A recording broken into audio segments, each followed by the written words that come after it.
Hi everyone. Today we got another news from OpenAI about the new thing in the 12 days and 12 streams. That is, they released reinforcement fine-tuning.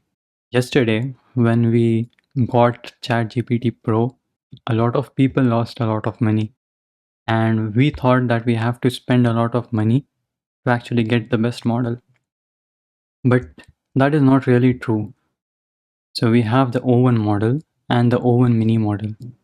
And on the first glance, you might think that O1 is far greater than O1 mini, but that's not really true.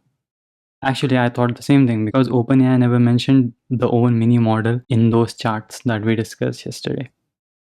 But it seems that if you fine tune O1 mini, it can outperform O1.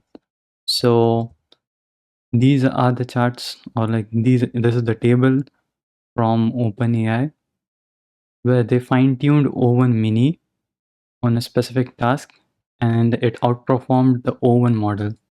So before you shell out all your money on ChatGPT Pro, just consider maybe fine tuning.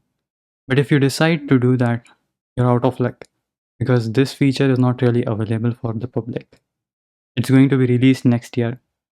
So it's not really a release note, it's just something they are working on. But that's okay because it takes a lot of time. And O1 mini is especially faster than O1. So that's a plus. Another thing that is good about the O1 mini is when you use the O1 mini, it gives you more tokens. So if you are a plus member, you can ask O1 mini more questions. Anyway, that's it. That's it for the news. Let's see what we get tomorrow. See you in the future. Bye.